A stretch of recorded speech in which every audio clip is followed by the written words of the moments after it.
얼마 전 저희 7번 국도에서 강릉의 소나무 순환사에 대해서 이야기를 해드린 적이 있습니다. 두 분 다 기억하시죠? 네. 아유, 기억하다 마나요. 그게 안목에서부터 그 송정까지 이어지는 그 명품 소나무 숲이 자꾸 훼손된다 그래가지고 그건 내가 얼마나 속상했는데. 네, 말씀하신 대로 이 명품인 소나무가 해가 바뀌고 난 뒤에도 여전히 순환을 겪고 있습니다.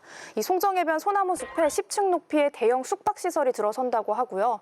또 강릉시 올림픽파크 소나무 숲에도 테니스장이 신설될 예정이라서 끊임없이 소나무가 훼손되고 있습니다. 그렇습니다. 소량 강릉이라 그러잖아요. 그만큼 울창한 소나무 숲이 자랑인데 왜 이런 일이 자꾸 생기는지 좀 안타까운 마음입니다. 오늘 이 문제 짚어보겠습니다. 가톨릭 관동대학교 관광연구원의 이재복 책임연구원 모셨습니다. 안녕하십니까? 네, 안녕하십니까? 네. 먼저 해송님 이야기부터 좀 여쭤보고 싶은데요. 네. 해송님 하면 일단 재난을 좀 막아보자 이런 취지가 강한 거잖아요. 네, 그렇습니다. 그러니까 바닷바람이나 뭐 해일 같은 걸 좀 막고 네. 그런 역할도 있지만 또 많은 시민들이나 관광객들이 또 즐겨 찾는 곳이 해송님 아니겠습니까? 네, 그렇습니다. 네.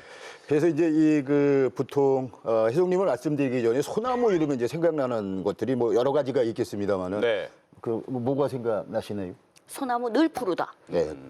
그리고 이제 소나무가 사실은 저희 생활에 깊숙이 들어와 있었습니다. 어떤 얘기냐면 요즘에는 좀 보기가 힘든데 예전에는 아이를 놓으면 네. 그 대문에 금줄이라는 걸 쳤거든요. 거기에 보면은 반드시 이제 소나무 가지가 들어가서 부정을 타지 말아라, 또 잡지기가 들어오지 말아라, 뭐 이런 이제 그렇게 해서 그다음에 이제 성장하면서 소나무로 된 책상이나 이런 데서 공부를 하다가 돌아가시게 되면 소나무 관을 썼거든요. 그러니까 소나무가 우리하고 뗄래 뗄 수 없는 아주 밀접한 이제 그런 관계가 있는데 네. 그런데 이제 우리 강릉과 소나무가 뗄 수 없는 관계가 신라 시대까지 이제 거슬러 올라갑니다. 그러면 한송정이라는 그 군부대 내에 있는 차 하시는 분들의 성지가 있거든요. 거기에 이제 네 분의 그 화랑, 그러니까 신선이 된 네 분의 화랑이 그 소나무를 심고 거기에서 차를 마셨다. 이름 한송정도 푸른 바다와 소나무가 만나는 곳 이런 얘기라고 합니다. 그래서 네. 그런데 하여튼 이렇게 이제 고려 시대 때도 이게 아주 귀중하게 여겼고, 그다음에 그 조선 시대 때는 임산자원을 뭐 더할 나위 없이 귀하게 여겼고, 해송님 네. 같은 경우에는 바닷바람도 막아주고 파도도 막아주고, 또 하나는 그 뒤에 지금 이제 농경지들이 있잖아요. 그 농경지가 사막화되는 것도 막아주고 대단히 중요한 역할을 했던 곳이죠. 네. 아니 근데 말씀을 들어보니 이렇게 중요한 이런 해송 소나무가요. 네. 우투돼서 송정 해변에 뭐 10층짜리 뭐 숙박시설이 들어온다. 네. 진짜 이게 우투된 일이래요, 이거는. 그게 이제 조금 이제 그 문제가 좀 복잡한 문제가 사실은 그게 좀 있습니다. 뭐냐면은 네.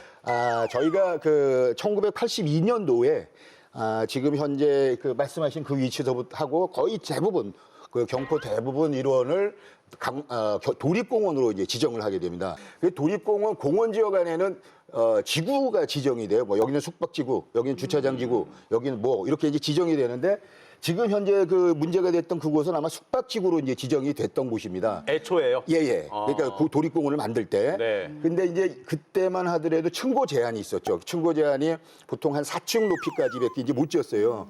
그러면은 사업자 입장에서는 좀 이제 그 돈벌이가 좀 시원찮고, 그때만 하더라도 지금처럼 안목이 막 그렇게 개발이 됐던 때도 아니고, 네. 또 하나는 이제 그때만 해도 뭐 생각나지? 그 안목에 저희 자판기 예, 커피 자판기 그것만 이제 시작됐어요. 쭉 있었던 데기 때문에 사실 거기에 뭐 여관을 짓겠다든지 뭐 숙박 이런 거는 좀 생각을 해보지 못했던 시기였고. 그러니까 그 당시에는 좀 경제성이 떨어졌고. 그렇습니다. 네. 예. 그랬는데 이게 이제 2018년도에 이제 올림픽이 되면서 올림픽 특구로 이제 지정이 돼요. 네. 그러면은 올림픽 특구로 지정이 되면서 거기 밑에 이제 조금 밑에 그럴싸한 호텔이 하나 이제 들어섰거든요. 네. 그게 이제 층고 제한이 10층 이상으로 이제 좀 풀리게 돼요. 그러니까 이제 사업주 입장에서는 이거는 뭐 그러면은 또 인근에 또 커피 거리도 있고 KTX 개통도 됐고 관광 인프라가 좋아졌으니까 사업해볼 만하구나.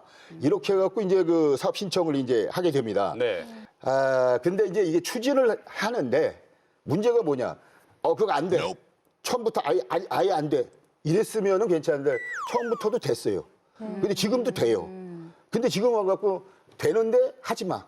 이런 얘기거든요. 그러니까 네. 사업주 입장에서는 상당히 좀 약 오른다 그래야 되나. 하여튼 내 재산 내가 그렇게 하는데 왜 못 쓰게 하냐. 뭐 이런 이제 그 반발심이 생길 수도 있는 부분이고, 예. 네. 그러면 선생님이 말씀하신 대로 이 사업자가 강릉시에 건축 허가를 신청을 했는데 네. 이제 강릉시에서 그거를 불허가 처분을 네. 냈다는 말씀이신 거죠? 그렇습니다. 예. 네. 그럼 일단 우리가 조금 혜송님의 아까 그 역할이 상당히 중요하다 이런 얘기도 했었고, 네. 근데 누님이 그쪽 동네 가보셨는데 뭐 현수막도 많고 그렇다면서요? 아이 그럼요. 한번 걸어 가보. 거가 명품 산책로고요. 시민들이 좋아하는 곳인데요. 가보면 아유 이건 말이 안 된다 이런 현수막도 많이 나오고 진짜 반발 갖고 있는 시민도 많고요. 나는 그 안목에서 그 쫙 송정까지 이어지는 그 길을요. 내가 얼마나 자부를 느끼고 좋아하는데 난 그게 없어진다. 난 속이 상해. 네. 반대를 많이 하시다 보니까 이제 국민청원까지 등장한 상황이죠. 네, 네. 네. 어떤 내용의 청원입니까? 그 개발을 해서는 안 된다, 뭐 이런 이제 내용으로 집약될 수가 있겠는데, 저도 그거는 뭐 충분히 나올 수 있는 얘기고 또 그렇게 해야 된다고 저는 생각합니다. 아까 말씀하신 것처럼 저희들이 학창 시절 때 봤던 그 소나무가 지금까지도 그렇게 잘 보존될 수 있었던 거는 그 숲을 700년 가까이 보호해온 우리들의 그 어떤 마음, 정성 이런 것들이 거기 다 모아져 갖고 만들어진 소나무 그 숲인데, 네. 자, 이 숲을 누구 맘대로 이거를 과연 이렇게 하느냐에 대한 부분은 법 이전에 어떤 국민 정서를 건드리고 국민 감정을 건드리는 이런 행위라고 보지 않을 수가 없거든요. 네. 그래서 이런 부분들에 대해서는 한번 뭐 더 조직적으로 한번 운동을 한번 해볼까요? 그게 나을 것 같은 생각이 그렇게 들고, 그래서 개인적으로 뭐 이제 제가 이렇게 막 분석을 해갖고 온 거는 법에는 분명히 이렇게 하게 돼 있어요. 하게 돼 있는데 사람이 먼저지 법이 먼저인다가 이런 부분에 대해서는 사실은 뭐 우리 여사님 말씀이 100% 아주 공감이 가는 부분이고, 저희 시민들이 돈 좀 내갖고 내셔널 트러스트, 그러니까 우리의 재산으로 만드는 그런 운동도 뭐 실제로 그게 우리 재산이 될지 안 될지는 모르겠습니다만은 그런 것들도 한번 좀 전개해봤으면 좋지 않을까 이런 생각도 합니다. 네. 테니스장 문제도 최근에 또 불거졌잖아요. 네, 이 테니스장 문제는 어떤 문제입니까? 테니스장은 이제 뭐 간단하게 말씀드리면은 지금 현재 그 영림서 소유로 되어 있는 테니스장을 이제 그 계약이 만료되었고 못 써요. 그럼 여기에 해당하는 뭐 이게 테니스 인구가 많이 정리를 떠나서 여기에 해당하는 대체 부지를 어디든가 줘야 되는데, 그 대체 부지를 지금 현재의 그 스포츠 아레나가 있는 그 강릉 수영장 그 세무서 건너편 쪽에 산을 개발을 해서 주겠다. 근데 벌써 지금 소나무가 많이 베어진 상태 아닌가요? 그렇습니다. 그렇죠. 예, 시당초에 13그루 정도를 이제 처리를 하면 되겠다라고 했는데 지금 현재 그걸 훨씬 넘어선 한 60그루 정도가 이제 뭐 굴체도 되고 또 하나는 뭐 베어도 지고 이제 이렇게 해갖고 현재 이제 베어진 나무는 뭐 계약을 통해 가지고 이제 전문 처리 업체가 지금 처리를 하고 있는데, 자, 이 굴체된 나무는 실상은 이제 그 땅이 국공유지, 그러니까 시유지이기 때문에 그 주인은 누구냐면 시거든요. 이게 이제 나머지 그 굴체된 나무들이 이게 이제 판매가 되는지 아니면 다른 곳에 가는지, 자, 이런 것들은 저희들이 한번 잘 지켜봐야 될 필요가 있는 거고요. 예. 아니 들어보니요. 네. 체육시설 좋지요. 예. 건강하기 위해서 체육시설 들어서는데 네. 얼마나 좋소. 예. 근데 해필이면 왜 그런 괜찮은 소나무로 60그루씩 그냥 배 가면서 그런 데에 꼭 테니스장이 들어와야 되냐고요. 네. 일리 있는 지적이십니다. 아 참 진짜 답답시럽네. 네, 맞습니다. 그래서 이제 자꾸 제가 어떤 시의 입장을 대변하는 것 같아가지고. 아니, 우리 예. 오늘 뭐 책임연구원님한테 뭔가 추궁하는 건 아니고 예. 저희도 답답해서 예, 여쭤보는 거예요. 현황을 말씀을 드리는 예. 겁니다. 현황을 말씀을 드리면 테니스장이 사실 없는 게 아니에요. 뭐 주문진에도 있고 강릉시청 안에도 있고 관동대학교 그 연습장도 이제 개조를 해갖고 테니스장으로 쓰고 있어요. 예. 근데 문제가 이제 뭐냐면은 동호인들이 그 강릉 테니스 출발점이 현재 위치에서 출발을 한 거기 때문에 거기에 준하는 이제 시설을 어떻게 해줄 거냐 이거 고민을 하다가 그렇다면 스포츠의 어떤 그 강릉시 한 자산으로서 이거를 인식을 하자라는데 아마 이제 그 초점이 맞춰진 것 같고, 그래서 현재 부지에 이제 서게 된 것 같아요.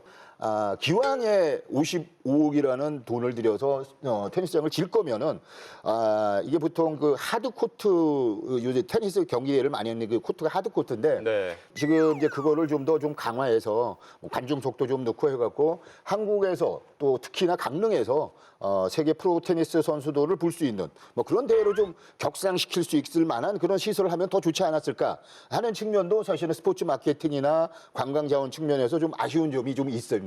기왕의 요구도 먹을 건데, 예. 그래서 이제 그런 아쉬움이 있지만은 말씀 또 이것도 결론은 뭐냐? 시민의 자산을 결국은 우리가 좀 훼손한 게 아닌가라는 미안한 측면이 사실은 굉장히 큰 거죠. 네. 예. 어찌되었건 난개발로 파헤쳐진 소나무 숲을 다시 되살릴 수는 없는 거잖아요. 네, 그렇습니다. 그리고 그걸 다시 가꾸려면 또 얼마나 많은 비용과 시간이 필요하겠습니까? 개발이냐 보존이냐 뭐 이런 팽팽한 이견 속에서 많은 갈등이 있는 것도 사실인데 강릉이 왜 소량 강릉이라고 부르고 또 불리는지 그 의미를 한번 좀 다시 한번 되새겨봤으면 좋겠다 이런 생각도 하게 됩니다. 네, 맞습니다. 네, 자 지금까지 말씀에 가톨릭 관동대학교 관광연구원의 이재복 책임연구원이었습니다. 오늘 말씀 고맙습니다. 네, 감사합니다.